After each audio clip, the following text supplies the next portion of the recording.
Arturo. A ver. Aquí está. Ya. Listo. ¿Listo, Arturo? Perfecto. ¿Ya? ¿Listo? Ok. ¿Qué onda, amigos? Bienvenidos a este episodio más de ¿A qué costo? Estamos en el episodio número 11. Estamos más cerca de lograr esa meta y pues como en todo proceso vamos mejorando, vamos aprendiendo y vamos creando nuevos canales de pensamiento y sobre todo conociendo a personas chingonas que nos ayudan a nuestro desarrollo y al desarrollo de toda esta comunidad.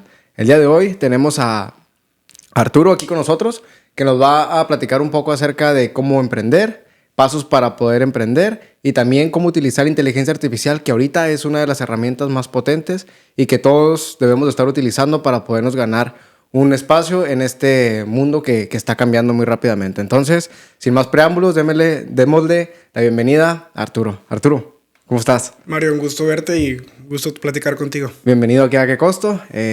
La primera pregunta que les hacemos a nuestros invitados es, ¿cómo te describirías en 30 segundos para una persona que no te conoce? ¿Quién es Arturo? Soy una persona muy inquieta, obsesionada con aprender y obsesionada con entender. Así que espero poder explicar un poquito y platicar contigo. Excelente. Pues mira, hemos preparado algunas preguntas para ti y pues vamos a darle. Arturo, platicábamos fuera de cámaras que tuviste, pues todos tenemos un proceso de dejarlo lo seguro, por así decirlo, y poder, pues como emprendedores, buscar esa chispa o seguir esa pequeña curiosidad que traemos. Platícanos un poquito de dónde vienes, Arturo. ¿Quién es Arturo? Bueno, yo nací en Tampico, Tamaulipas. Soy tan pequeño. Adopté la Ciudad de México desde muy joven. Hice high school aquí. Estuve yendo y viniendo. Ahora me puedo considerar realmente tejano. Ahora sí. Soy un mexicano de Texas, sí, irónicamente. Y no, me gusta muchísimo estar por aquí. Conozco mucho el estado. 2 días a la semana estoy en Houston. Wow. Así que conozco bastante el estado y me gusta mucho Texas. Me gusta muchísimo Texas. Antes de estar en este mundo empresarial, eras maestro. Platícanos un poquito de cómo iniciaste con esa etapa de maestro y después cómo emigraste a lo que es emprender. Perfecto, sí. Yo tuve la fortuna de hacer la universidad aquí en Estados Unidos. Por la demanda que había de maestros, vi que era una de las mejores opciones. Al final acabé la universidad con una visa de estudiante. Sí. Entonces, con una visa de estudiante, después, ¿qué sigue? Una visa de trabajo. Que normalmente es muy complicado y sí lo es. Sí. Había mucha demanda de doctores, de especialistas en computación y de maestros bilingües. Ajá. Mi mamá ya se había venido como maestro bilingüe, era la razón que estábamos aquí en Estados Unidos. Okay. Así, al ser la razón más familiar, pues abandono mi sueño de trabajar en Target. Ya tenía un trabajo recién salido, Sí. $100,000 en corporativo. Ajá. Yo hasta me gasté el dinero que no tenía en ese momento. ¿Qué dijiste? Ya la hice. Y cuando me dicen, ¿sabes qué? No se puede. Al menos que trabaja con nosotros gratis 8 meses y eventualmente te pagamos los últimos 2 y empezamos a trabajar. No, hombre. Y dije, no es opción. Y pues me volví maestro. Volví maestro a los 21 años. Wow, empezaste como maestro. ¿Qué hacías de maestro? ¿En qué grado estabas? Siempre fui quinto año. Siempre quinto. Quinto año y cuarto año. Y la razón es que de kinder hasta quinto año es la primaria. Ajá. Acá en Estados Unidos, sexto año ya es middle school, que viene siendo secundaria. Ok. Entonces, por eso era quinto. Y nadie quiere tomar a los de quinto, porque pues son ya los más desmadrosos. Sí, cómo no. Pero para mí era muy chistoso. Y Ajá. al yo tener 10 años más que ellos, porque yo tenía 21 en aquel tiempo, sí. Pues lo disfrutaba. Así que me eché 6 años como maestro bilingüe de Ajá. quinto año en Tyler, Texas, que es el este de Texas. Sí. Y estuve 3 años acá en Dallas. En Dallas. ¿Y qué fue lo que te llevó a emprender? O sea, ¿ya traías emprendimientos mientras estabas como maestro? ¿O lo empezaste después? Platícame esa historia. Bueno, al ser maestro, al primero pues no era mi sueño, pero me di cuenta que era algo muy bonito, que era algo que valía mucho la pena. Yo hablaba con amigos, conocía gente que decía, oye, lo que hago en la fábrica como que no importa. Oye, sí, vender esto no estoy muy seguro. Y yo todos los días tenía conversaciones de valor, compartía, sentía que estaba haciendo algo. Sí. Así que me encantaba. En mi tiempo libre siempre hacía negocios. Ajá. Y hubo un cambio muy grande cuando empecé a ayudarle a los negocios a los papás de mis estudiantes. Okay. Todo empezó porque aparentemente estaba mandando tarea muy complicada. Ajá. Tarea tan complicada que dice, los papás ya no les pueden ayudar. Órale. Entonces, ahí me expliqué y realmente era tarea... aprendí muchísimo, muy personalizado, donde dependiendo del niño, o era tarea muy complicada, ¿neta? O si estaba muy fácil, pues con que leas, ¿no? Sí. Entonces, este era un niño muy adelantado que la tarea le daba complicada. Sí. Y la mamá quería aprender. Y yo le dije, ¿sabe qué? Esa tarea se la doy. No, explíquenme. Ala. Esa misma familia tenía una empresa de cortar césped. Sí. Le empecé a ayudar al papá. Ajá. Y empezaron de generar de $4,000 al mes a $8,000. Órale. Generar. Que Y es doble. todo lo que les ayudé fue de que, oye, haz tu oferta tanto, cobra tanto, baja un CRM. Y les ayudé un poquito. Ajá. Y todo eso porque pasé mucho tiempo con la mamá ayudándole en las tutorías de la escuela. Órale. Entonces, eventualmente se hace la voz de que pues, yo era empresario. Ajá. Y especialmente en la comunidad latina, ¿no? De que yo era empresario. Sí. Entonces, un par de niños fue así como de, ¿qué haces aquí? ¿No? Ajá. Si eres empresario y Pues- te creemos empresario. O sea, dicen que tú eres empresario, ¿tú qué haces aquí? ¿Qué haces Porque aquí? eres maestro. Y pues me resonó mucho. Porque yo siempre estaba con el salgan adelante, esto, hagan el otro. Y al final de cuentas había sido una combinación de estar en zona de confort y estar a gusto. Sí. Porque tienes 4 meses de vacaciones al año. Sí, cómo no. Por más cansado, era muy cansado física y emocionalmente. Sí. Pero intelectualmente yo estaba vivo. Sí, Entonces mo. yo salía a las 3 y tenía de 3 a 11 para pensar, leer, lo que yo quisiera. Ajá. Entonces eso fue, pero eso de ese que haces aquí, si nos empujas tanto, si yo puedo, entonces pues tú también, A ver, ¿no? pues o sea, enséñanos que sí se puede. que o es sea, aquí. Y me cayó pesado. Sí. Y obviamente ya mi esposa en aquel tiempo me decía que me enfocara mucho más en nuestro negocio en común, que es bienes raíces. Pero yo estaba muy contento en la escuela, pero fue eso. Fue eso de que, y también recuerdo que me invitaron a una fiesta y con los niños y el señor me presentó junto con sus compañeros como empresario, Sí. con sus amigos, no como maestro. Y yo, no, yo soy maestro. Ajá. Me dice, no, me has ayudado en tal, tenés estos negocios, tú eres empresario. Y me cayó pesado porque yo no me veía así. Sí. Entonces ya después de eso, cuando decido finalmente no ser director, estaba pensando si director de escuela o no, fue cuando dejo lo seguro y me doy cuenta que es mucho más fácil cuando alguien más administra tu tiempo, cuando alguien pones las metas, porque por más descontento que estés, es más fácil seguir reglas que hacerlas. Que hacerlas. Pero antes de entrar ya al mero tema del mundo del empresario, platícame cuál fue tu primer emprendimiento y cuántos años tenías. Mi primer emprendimiento. Bueno, los primeros, yo diría que estuve muy envuelto en la empresa familiar. Sí. Mi familia tenía una constructora ahí en Tampico. Entonces yo era el encargado a veces de poner en el cuaderno las notas de lo que estaba pasando, tipo bitácora. Sí. Siempre estuve muy enterado de las inversiones, de esto y el otro. Así que no fue un trabajo oficial, ¿no? Pero sí ayudé mucho en el negocio de la escuela, ¿verdad? En el negocio familiar. Sí. Y ya estando acá en Estados Unidos, mi primer emprendimiento fue haciendo traducciones. Traducciones. Base de datos de exámenes y cosas así. Yo recién llegado aquí a Estados Unidos, yo pedía los exámenes en inglés. Ajá. Y me los querían dar en español. Y yo la razón que les decía es que no era porque no quisiese o porque no pudiese, sino que las traducciones estaban horriblemente mal. Ajá. Estaban tan mal las traducciones que prefería con mi inglés cucho tomar los exámenes. Sí. Entonces, como mi mamá trabajaba para el mismo distrito escolar, le terminaban dando a ella el trabajo de traducir todo el banco de datos de los exámenes. Pero terminó siendo mi trabajo. Era realmente mi trabajo. Así que irónicamente llegué a traducir exámenes que tomé. Que tomé ahí en high school. Sí. Y yo le decía, mira, ¿ves? Usé la palabra correcta. O sea, porque lo que hacían es que no había un orden. De repente todas las traducciones eran muy simples, o muy complicadas, o muy rebuznadas, sin considerar que para algo simple, traducción simple. Para algo más complicado, traducción técnica. Sí. Así que ahí fue hasta donde mejoré mucho mi inglés. Mi primer emprendimiento fue traducciones. Traducciones. Bueno, y fuera de cámaras platicábamos que te encanta, o ahorita en estos momentos te encuentras enamorado, fascinado de esta herramienta llamada inteligencia artificial. Cuéntanos cómo empezaste como empresario, cómo empezaste a integrar todo este tipo de sistemas de inteligencia artificial. Sí, al principio yo era un hater. Yo era de los primeros que no, pero les voy a decir la verdad. Lo que pasa es que me asustó. Sí. ¿Te escucha todo eso, verdad? No pasa nada. ¿Pero no se golpeó? No creo que haya pasado nada. Si quieres voy a... Sí, si quieres revisa. No más, pero...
No, nada. Todo tranquilo. Si no les decía nada, así van a seguir. Sí, no pasa nada. Sirve que retomamos porque me pasé un poquito adelante. Sí, de hecho, si quieres, quería hablar como un poquito más de lo de maestros, 3 minutos. Sí. Porque aquí puse como de que mucho de lo de ser empresario son habilidades que aprendí siendo maestro. Sí, es lo que te iba a decir. O sea, vamos a platicar otra vez la historia de cómo te empezaste a salir. ¿Ahí está bien? Sí. ¿Sigue ahí bien? ¿Ahí? Ok, va. Bueno, voy a hacer un truco de edición, ¿eh? Ok, tú me sigues. Va, ¿listo? Sí. Ok, pero antes de iniciar con ese tema de seguir con lo de el emprendimiento. No, otra vez. Estábamos hablando de... Veníamos de... ¿Qué me estabas diciendo de...? Sí, podemos hablar del escape, ¿no? De cuando salí de ser maestro. Ok. Bueno, pero antes de eso, pues, síganos platicando cómo te empezaste a salir de... ¿Cómo fue tu migración de maestro a empresario? Sí, bueno, yo en aquel tiempo ya trabajaba medio tiempo con mi esposa. Sí.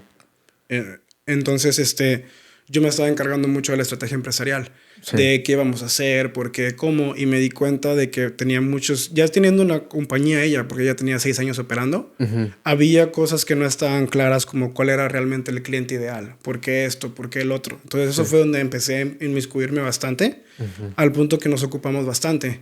Entonces, al ya tener mi tiempo ocupado tentativamente, eso me ayudó bastante, y también me cayó mucho el 20 de que todo lo que estaba haciendo en el mundo de los negocios era porque había cosas que había aprendido en el salón. Sí. Y aquí habilidades suaves, desde cómo hablarle a un niño, cómo hablarle a otro niño, cómo hablarle a la directora, cómo hablarle a los maestros.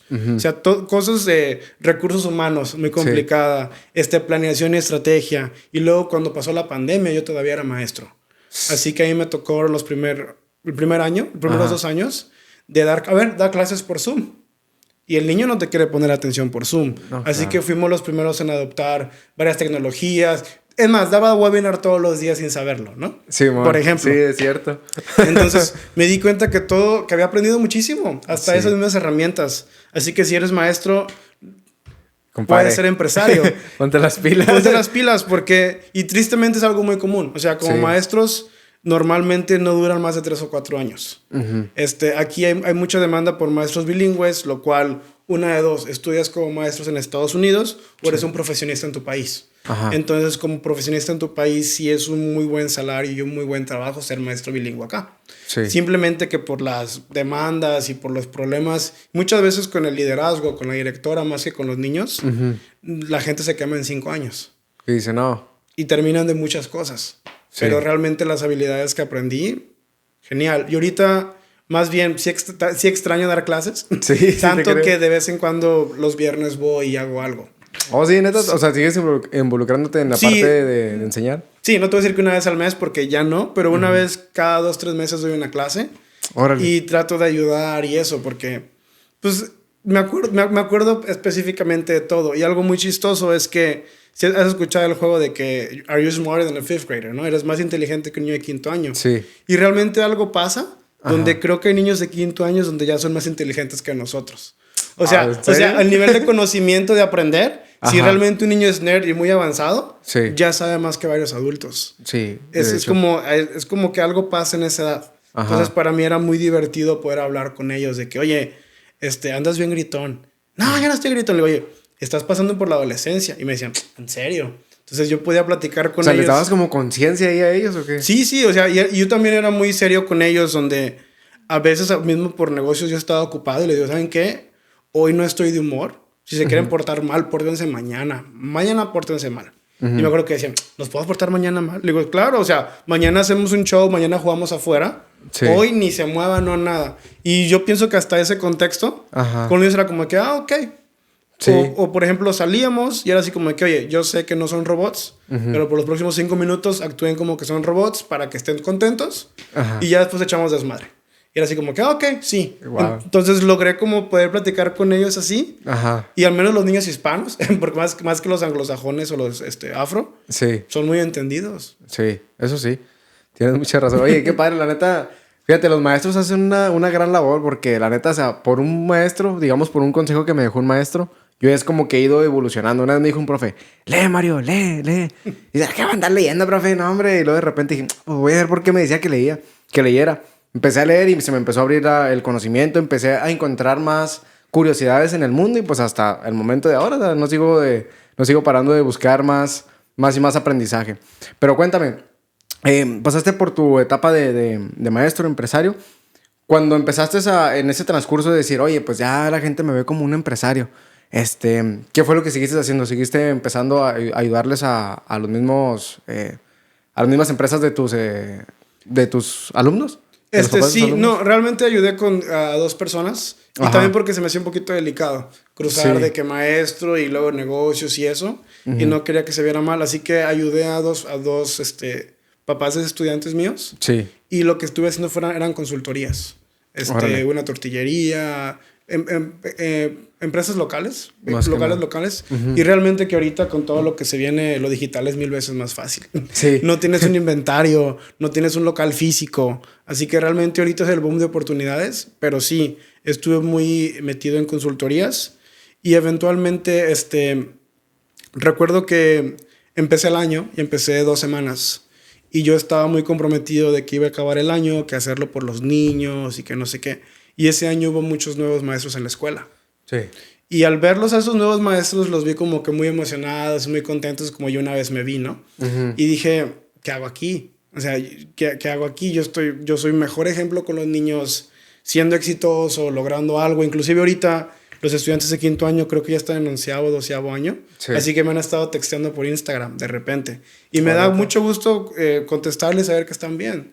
Y yo pienso que ahorita en retrospectiva quizás soy mejor ejemplo cuando pueda platicar con ellos, que aquí sigo 5 años después de maestro y estoy un poquito descontento. Sí, sí te creo. No, es que sí es un tema. Pero bueno, empezaste con todo ese tema de ayudarle a los negocios de los papás de tus alumnos. Y empezaste con el tema de inteligencia artificial.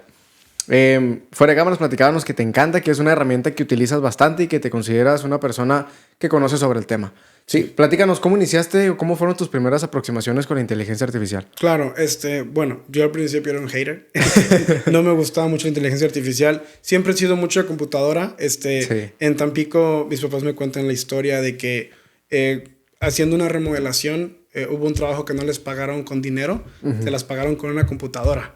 Órale. Y esto fue en el 98, en el 99, Sí. una IBM. Ajá. Entonces, yo sí tengo memorias de que vivíamos en un departamento y no me veo yo como chiquito, pero me acuerdo jugando juegos de ese IBM y yo tenía 3, 4 años jugando Matatena, jugando con las primeras computadoras. Sí, sí. Entonces, en mi casa siempre tuvieron como que impresora, computadora, así que siempre fui muy bueno como para planear, escribir ensayos de la escuela, ese tipo de cosas. Ya grande, me encuentro con lo de ChatGPT, ¿no? Sí. Lo escucho por primera vez, lo escuché. Fui de los primeritos porque me acuerdo que nadie había escuchado de eso. Me gustaba mucho meterme en Reddit, en 4chan, en lugares donde apenas se dan las noticias. Donde no da la luz, dice. Sí, donde son temas controversiales o temas que no salen muy públicos. Sí. Entonces me acuerdo mucho que salió el tema y yo y me acuerdo que bajé GPT y lo empecé a usar. Y nunca se me va a olvidar que que le dije, hazme un poema estilo García Márquez. Sí. Porque yo leía muchísimo, sobre todo más ficción, ahorita ya casi todo empresarial. Sí. Pero leía mucho García Márquez y ese poema estaba buenísimo. Ajá. Le dije, dámelo con un tono de 100 años de soledad, de los Aureliano, y así cositas. Sí. Y yo me quedé, esto no es verdad, ¿cómo es posible? Y luego le dije, oye, dámelo en tono de pirata. Y boom, boom. Y dije, wow, eso es genial. Después le empecé a preguntar cosas de que, oye, ¿a qué horas abre tal tienda? Como si fuera Google. Sí. Y encontré muchos errores, obviamente, ¿no? Y especialmente que esto ya será hace casi 3 años. Sí. Eso es el 22. Entonces de ahí me agarré. No sirve, no está listo. Y como todos, y como yo soy muy escéptico, dije, no, esto no es el momento, esto sí, esto no. Sigue tanto el auge, sigue tanto hablando tanto, que 6 meses después me vuelvo a meter a mi cuenta Sí. y las mismas preguntas, el mismo sistema lo vuelvo a hacer. A mi sorpresa, ya me estaba dando mejores respuestas, ya estaba sirviendo, ya era oficialmente, ya era mejor que Google. Ajá. Porque Google pues siempre ha sido el rey como buscador. Y ahorita Sí. te hablo de otra herramienta que me gusta mucho más. Pero en ese momento fue como dije, wow, ya no me tengo que meter a Google, me meto al GPT. Sí. Y y ahí fue donde también hice como retrospectiva, ¿no? Ajá. De por qué me había alejado. Y me había alejado porque a mí me encanta mucho leer y escribir. Sí. Entonces, ver que esta inteligencia artificial estaba escribiendo quizás mejor que yo, Sí. tan rápido, entonces, ¿dónde quedamos nosotros? ¿Dónde ¿no? queda el humano? ¿Dónde Sí. quedo yo? Y eso fue con ignorancia, ¿no? Desde el punto de vista con miedo y es entendible. Sí. Entonces yo dije, no, pues mejor uno lo rechaza, ¿no? Sí. Pero ya después cuando vi dije, no, pues más bien si escribo un poema, ese poema lo puedo hacer 12 versiones. Sí. Lo puedo escribir, lo puedo hacer esto, lo puedo resumir. Oye, edición, nada más lo puedo copiar y edítamelo, donde no le cambies la estructura, ni el sintax, ni la voz, Sí. pero cámbiale la gramática y eso. O sea, ahí fue cuando me explotó la cabeza. ¿Qué Me dice? explotó. Wow. Y estuve 2-3 días donde me acuerdo que le dije a Silvia, ¿sabes qué? Ahorita viene raíces. Estas eran un miércoles. Por el resto de la semana no estoy. Déjame, me encierro en mi oficina. Déjame pensar porque estoy haciendo algo muy cabrón. Digo, de verdad creo que le pegué algo. Sí. Y ahí fue donde empecé a jugar por las primeras veces. Y de las primeras veces que entendí fue de que mi fuerte siempre había sido estrategia y pensar. Modelos de pensamiento. O sea, si quieres planear en vez de aquí para adelante, es como de atrás para adelante. Sí. Muchas veces, por ejemplo, en nuestras metas para planear, no es qué quieres lograr, sino cuál es tu mayor miedo. O sea, ¿a qué me refiero? Muchas veces ese Ferrari ficticio que quieres en tus sueños no te mueve tanto como decir, oye, mi miedo es acabar como un loquito homeless, acabar sin casa. Sí. O sea, tú dices, ¿cómo no acabo sin casa? No tienen familia, no tienen negocio, no tienen esto. Entonces, ir pensando de atrás para adelante, si tengo familia, si tengo negocio, si tengo dinero, no va a pasar tal cosa, por ejemplo. Modelos de pensamientos. Hay un ejemplo que me gusta muchísimo que te lo voy a contar porque fue lo que un antes y después en pensamiento crítico. Dale. En la Segunda Guerra Mundial volvieron muchos aviones balaceados. Y los aviones estaban balaceados en las alas. Sí. Muchos en las alas. Entonces lo que hicieron fue poner muchísimo énfasis en reparar las alas para que eso no volviese a pasar. Porque no nos van a tirar los aviones. Sí. Bueno, fue la peor decisión posible.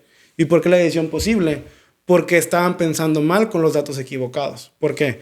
¿A qué me refiero? Bueno, los aviones que estaban llegando eran los aviones que habían sobrevivido porque estaban disparados en las alas. Sí. Pero lo que tenían que hacer era enfocarse en los aviones que no llegaban a inspeccionar. Los aviones que disparaban en el tronco del avión, ahí es donde tenían que proteger. ¿Qué importaban las alas? Sí. Y de hecho esto verifícalo y si estoy mal, córtalo. Sí. Pero básicamente estaban usando los datos incorrectos.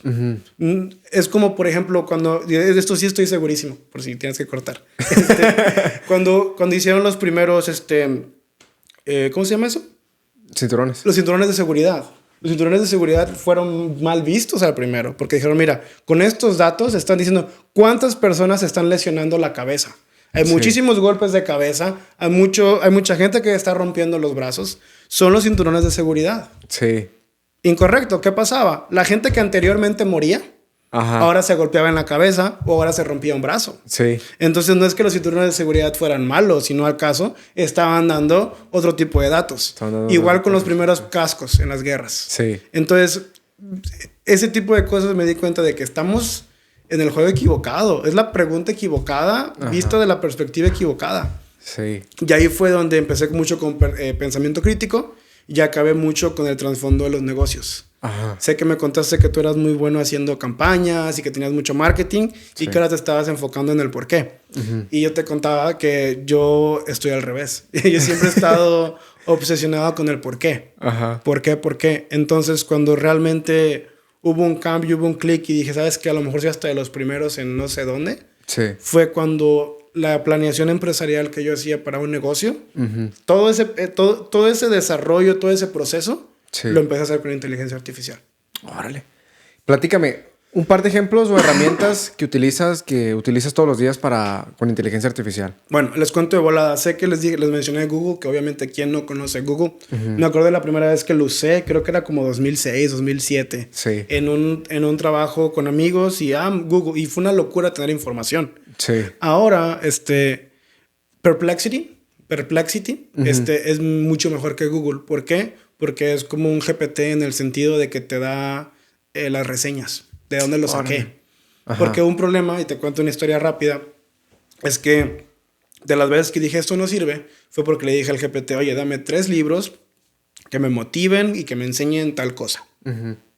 Cuando me puse a buscar los libros en Amazon no los encontré. Sí. Le dije, oye, cabrón, ponme cosas que encuentre en Amazon o por qué. Ya indagando, los libros no existían. Ahora. Yo le pedí lo siguiente, le pedí, dame 3 libros que me motiven para tal cosa, de tal tema, que sean complejos, que sean de tal cosa. Y yo leyendo el abstracto del libro, eso era tal cosa. Pero adivina qué.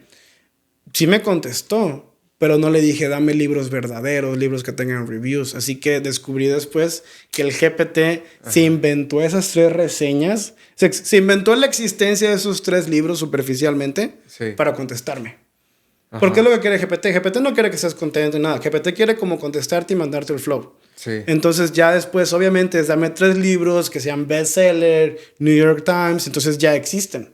Pero en ese momento pedí los libros al aire y me llegaron libros inexistentes. Bueno, aprovechando el tema, aprovechando que estamos ahí, ¿cómo se hace un buen prompt para inteligencia artificial? ¿Qué es lo que le tienes que decir? Bueno, ha habido un cambio y un poco de cosas, pero te voy a decir lo más básico, que no importa quién seas, te funciona. Yo lo primero que a mí me gusta es decirle un rol al GPT. Y lo primero que les tengo que decir es que el GPT no es un cerebro, es una herramienta. Es un loro cibernético que repite todo, ¿no? Entonces, lo primero que le tienes que dar es, como sabe todo, pues no es específico. Entonces, le quieres decir quién eres. Tú, GPT, eres un experto en tal. Tú, GPT, eres mi mentor. Tú, GPT, eres mi hija. Tú, GPT, lo más específico, mejor. Sí. Porque ya hablaremos ahorita un poquito de negocios, pero, por ejemplo, GPT, tú eres mi cliente X. Entonces, ya tengo mi cliente. Entonces, eso es lo primero que hago. Decirle, tú, GPT, eres tal persona. Lo segundo que le digo es, ¿qué quiero? Quiero que me digas, quiero descubrir, quiero crear, quiero pensar, quiero planear. O sea, todo eso importa. ¿Qué quiero? Sí. Después de eso también le digo ejemplos. Quiero muchísimos detalles. Entonces, realmente si le das el rol, le das la tarea y le das todos los detalles importantes, te va a hacer muchísimo trabajo. Y eso es toda la diferencia. Es toda la diferencia. ¿Sabe? Un buen prompt es lo que te hace que la herramienta funcione 100%. Totalmente. Bueno, ahora sí vamos a aprovechar todo tu conocimiento. Aquí aprovechamos el que tenemos enfrente. Vamos a platicar un poquito de negocios. Te quisiera preguntar un método de 4 pasos para montar un negocio. Sí, me acuerdo que me lo dijiste hace un par de días. Sí. Y me quedé pensando y dije, creo que son justamente 4 pasos. Justamente 4 pasos. Y bueno, de lo más importante, nada más para dar como contexto, para un negocio, para mí son 3 cosas enorme. Sí. Una es el mercado. Ya que está en el mercado, ¿a quién le vas a vender? Sí. Y después, obviamente, la oferta, ¿no? Pero yo diría como los primeros 4 pasos. El primer paso y el más importante es el mercado correcto. El mercado correcto, las personas correctas. Y, por ejemplo, para el principio esto sí me es muy importante. Y esto es parte... De hecho, esto justamente es lo que hago cuando hago las consultorías con negocios. Sí. Sobre todo los negocios hispanos es... ¿tú haces empanadas? Haces empanadas para vender porque son las mejores empanadas del mundo. Y así es como funciona. Tú vendes lo que tienes. Yo, gracias a Dios, he tenido éxito en mis negocios, pero porque todo lo he hecho al revés. De hecho, no porque yo sea bueno en algo quiere decir que el mercado lo busca. Sí. Entonces, mi metodología y los 4 pasos sería, primero es el mercado correcto. Mi esposa dice mucho que mientras unos lloran, otros venden pañuelos. Sí. Porque siempre hay dinero.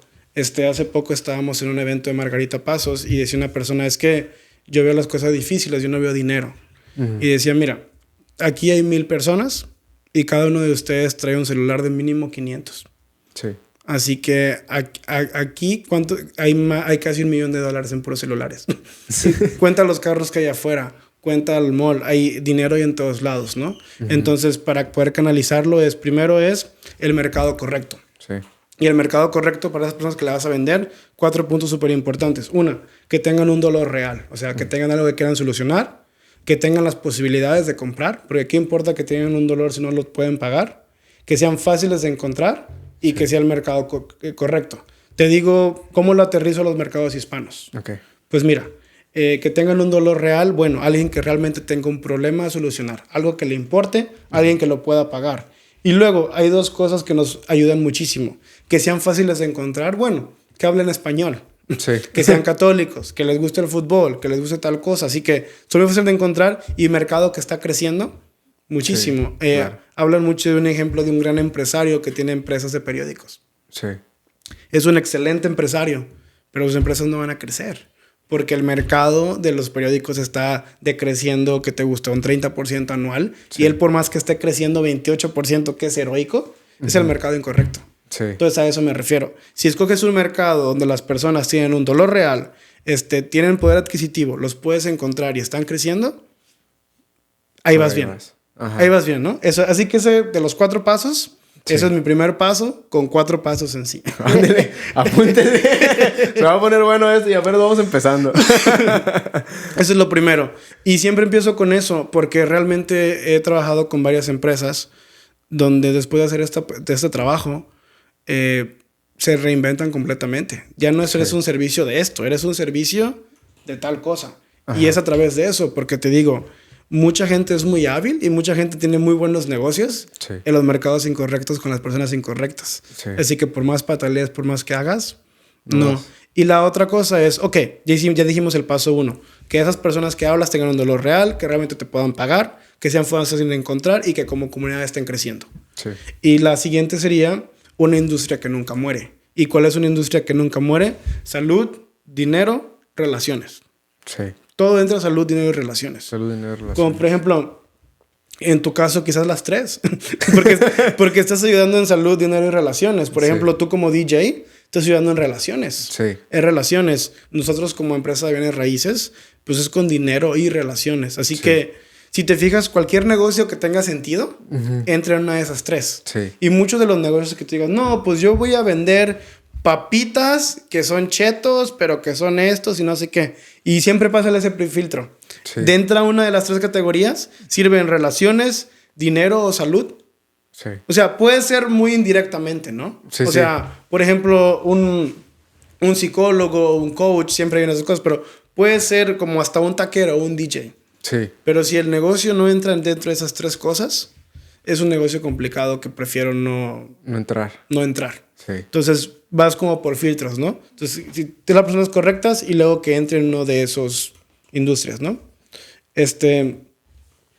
Lo otro después, donde hay muchísimo dinero y donde realmente la diferencia es en los nichos. Sí. ¿Qué son los nichos? Bueno, es muy diferente decir, yo soy coach de gym. Yo soy coach de gym. A decir, soy coach de gym de mujeres.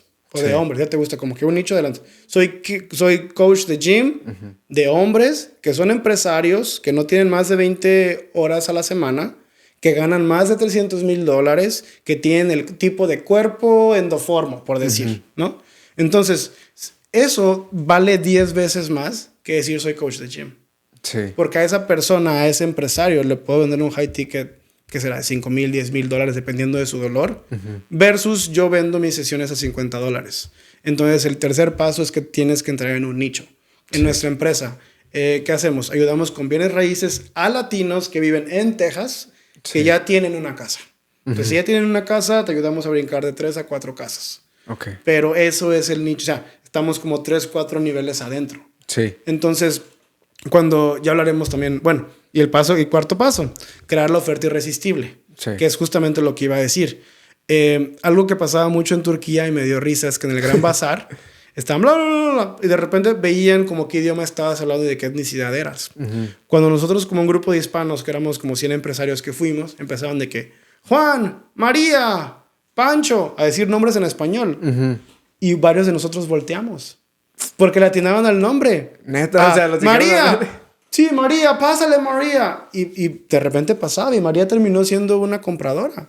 Así que esto es un ejemplo muy grosso. Ajá. Y porque yo los vi googleando nombres, así como de que Juan, José.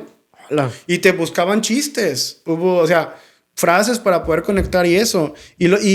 ¿Por qué digo esto? ¿Qué tiene que ver con la Navidad, no? Bueno, que cuando te dicen tu nombre, Sí. tú volteas. Claro. Cuando te están hablando a ti. Sí. Entonces, por eso los mercados, muchos negocios y de marketing anglosajón de los gringos, no entra al hispano.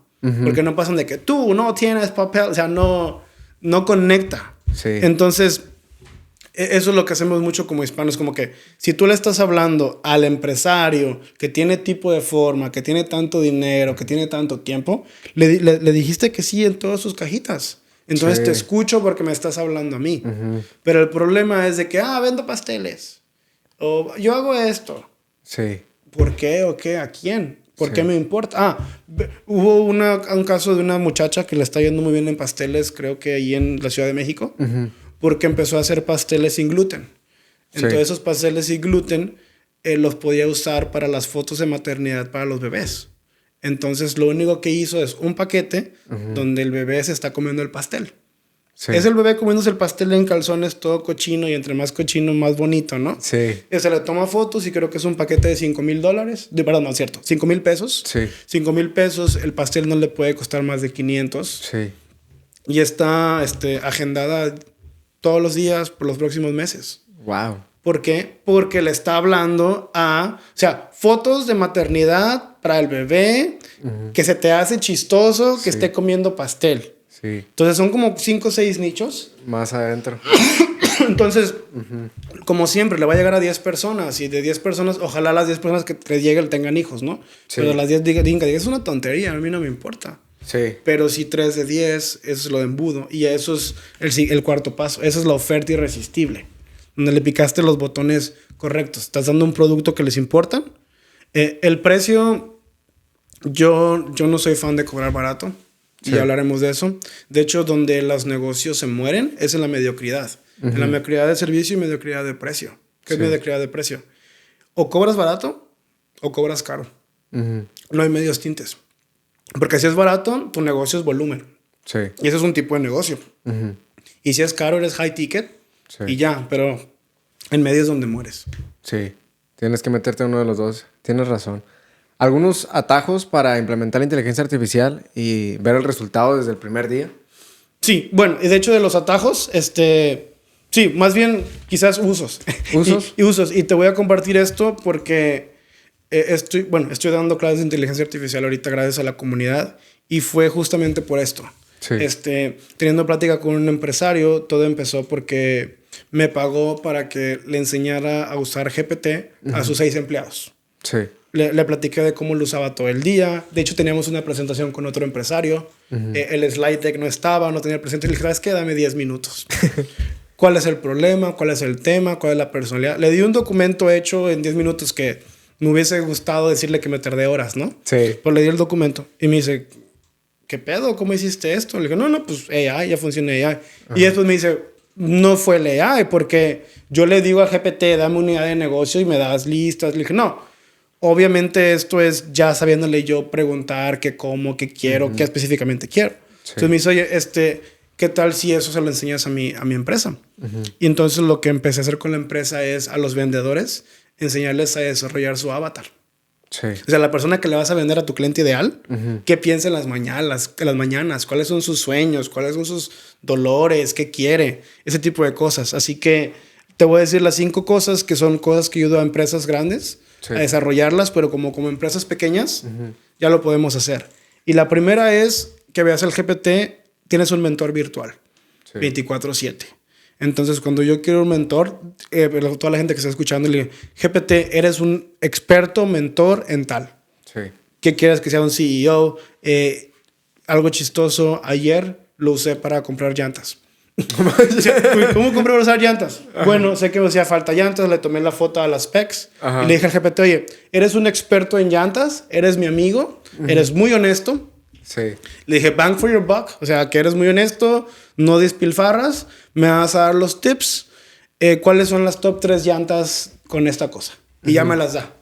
Y le digo, ¿sabes qué? Y ya las busco yo manualmente. Le digo, ¿sabes qué? De la llanta A a la llanta C, hay una diferencia de $80 por llanta.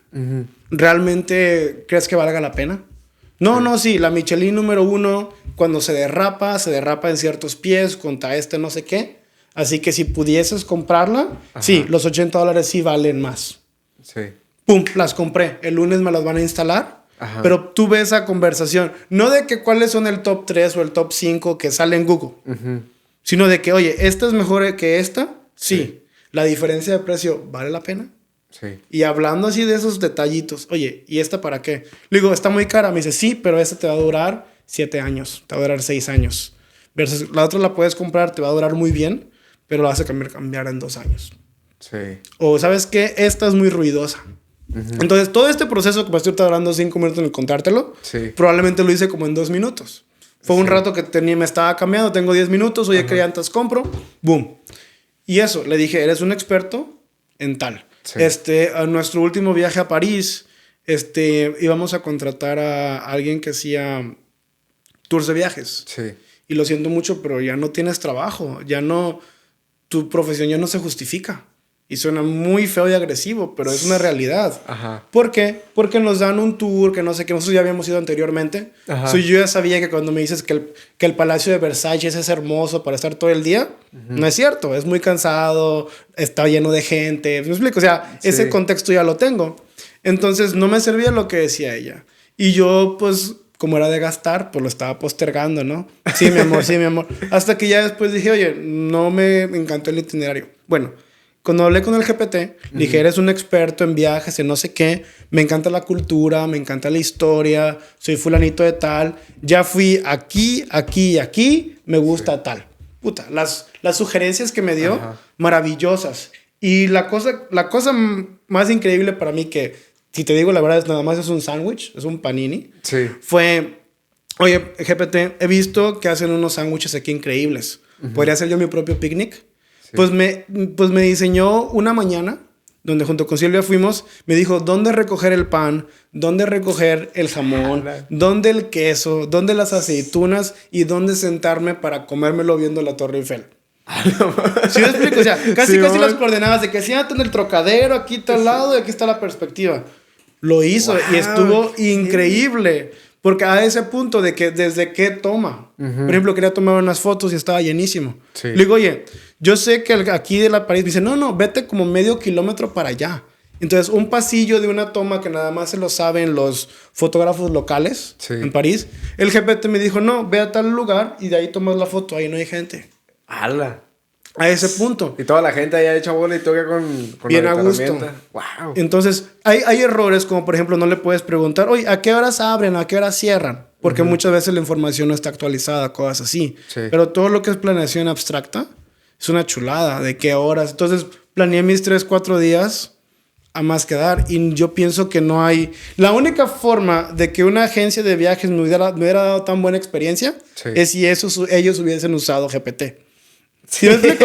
¿Sí me explico? O sea, si ellos hubieran hecho lo mismo que yo hice, creo que nada más lo pueden empatar. Pero una señora viendo emails, conectando, es de esos tantos trabajos que ya no... Y ¿sabes qué? Aprovechando de esto, en la última clase hice un quiz de volada que decía si tu trabajo va a ser reemplazado o no. Y la primera tarea era de que haces tareas que se repiten y todos, pues sí, hacemos tareas que se repiten. En tu día a día usas texto, mandas emails, escribes mensajes. Sí. Haces pensamiento crítico, o sea, haces decisiones únicas. O sea, realmente cada que haces una cosa es como de que, ¿qué voy a hacer? Pues a veces no.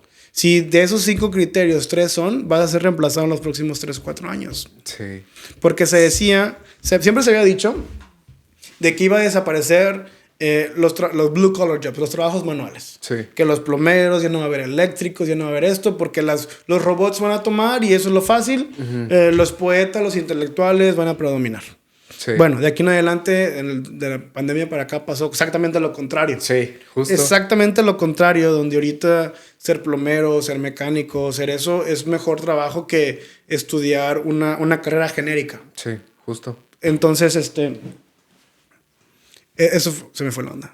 De hecho, te iba a preguntar, iba a entrar en este tema, justo. ¿Qué piensas tú ahorita viendo ese... O sea, yo pienso, en lo personal, yo pienso que ahorita estamos en un punto de inflexión súper, súper cabrón.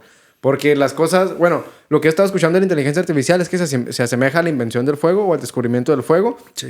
Pienso que es una revolución industrial, como pasó con la maquinaria, con la máquina de vapor, con el internet. Siento que es lo mismo con inteligencia artificial. ¿Tú qué perspectiva tienes acerca de esto? Yo concuerdo. Se comparaba mucho con el invento del internet. El invento del internet fue importante, pero quizás se comparase más como con el fuego. Sí, es que...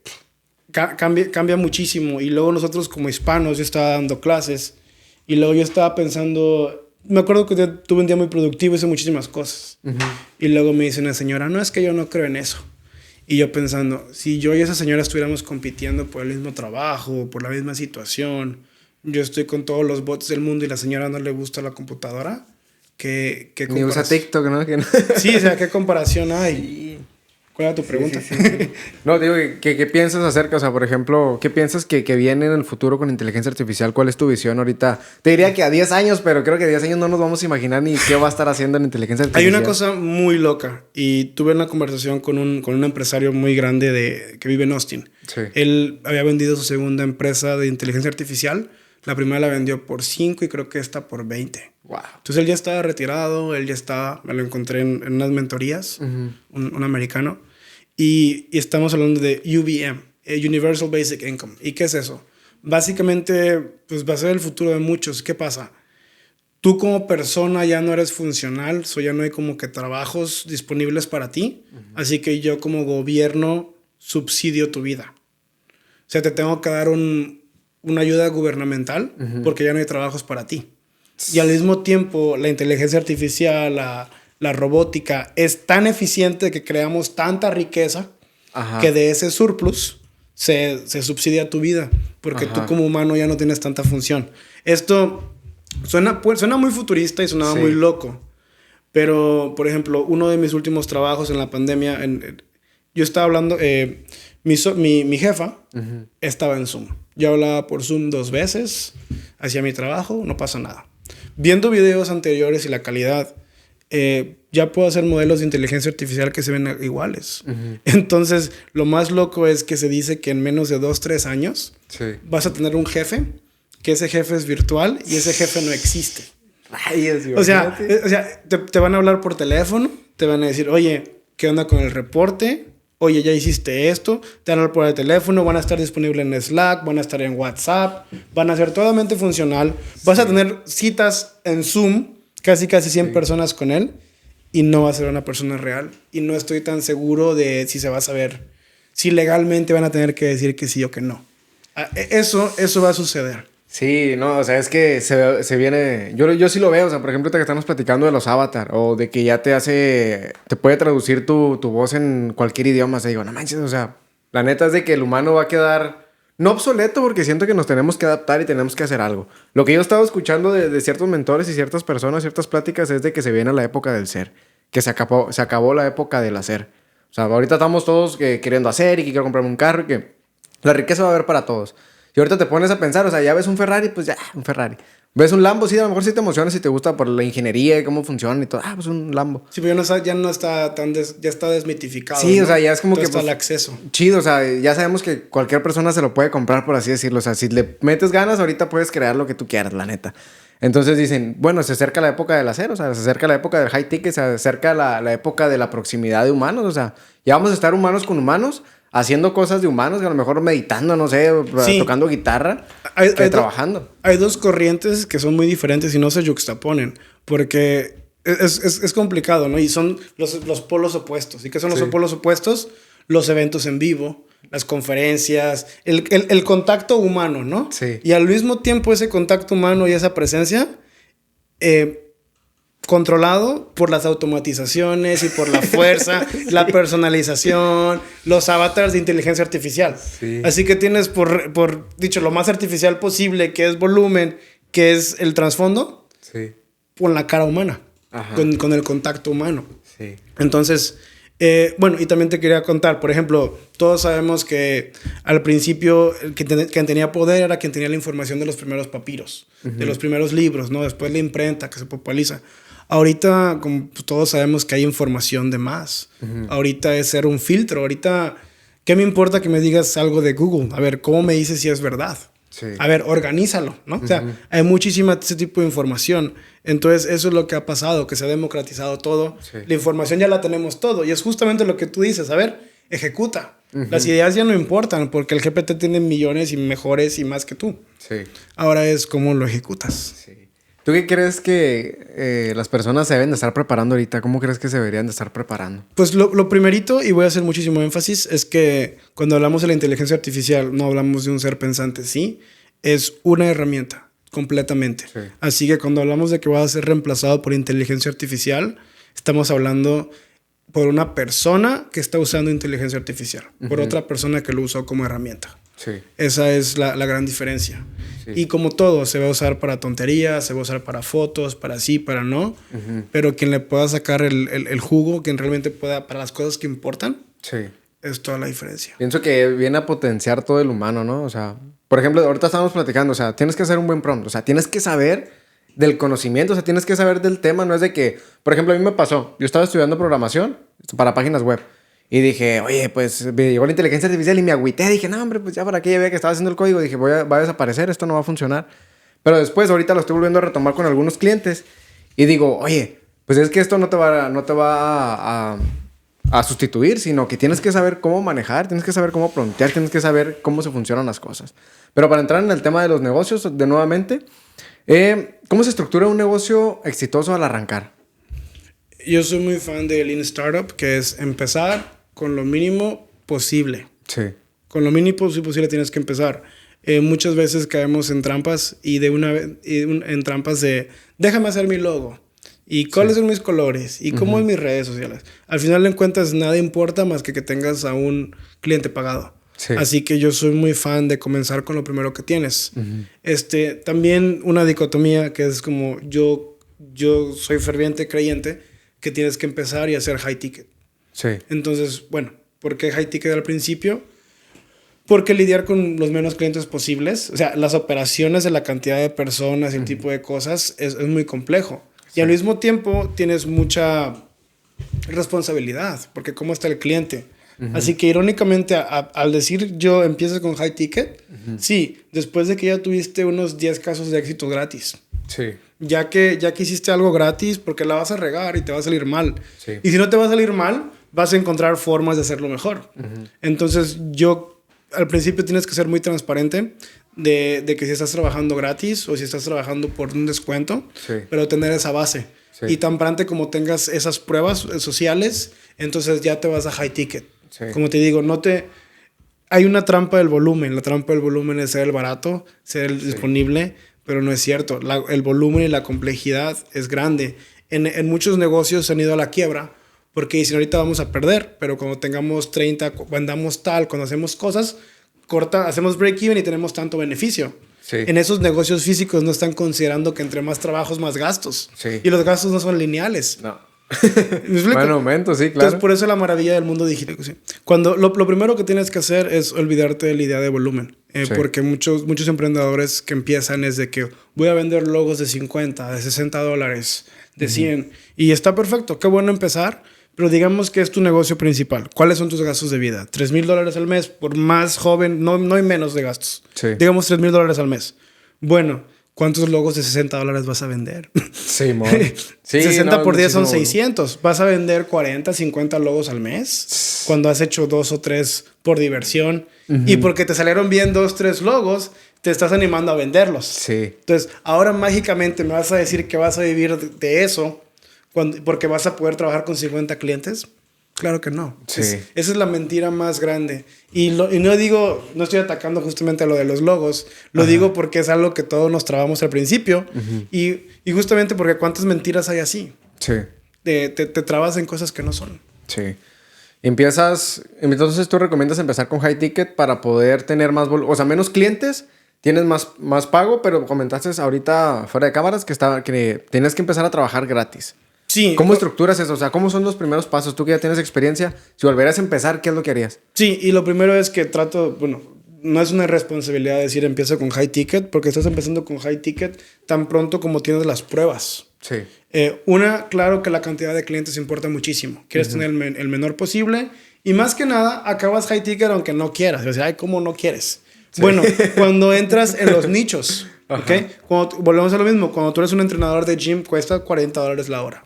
Sí. Pero cuando eres un entrenador de gym que le ayuda a empresarios que con solamente 5 horas a la semana pierdes tantas libras en tanto mes, es un servicio de $1,000 al mes. Sí. Simplemente para nicharte más. El nicho. Entonces, por eso te digo que acabas mucho en high ticket. Porque si realmente estás solucionando un problema importante, entonces el problema es complicado, importa y están dispuestos a pagártelo. Sí, y todo eso lo podemos utilizar con inteligencia artificial, ¿no? Sí. O sea, ¿qué prompts? ¿Qué aproximaciones con inteligencia artificial? Si tú, por ejemplo, dices, ¿sabes qué? Yo quiero iniciar y ahorita no sé nada. ¿Qué le dirías a ChatGPT? Bueno, está muy chistoso y va a sonar cantinfleada. Pero lo primero que le puedes decir es, GPT, ¿qué te pregunto? No sé qué preguntarte. Es más, lo primero es darle un objetivo, ¿no? Sí. Porque no te va a decir, ay, pregúntame cómo estoy. No, GPT...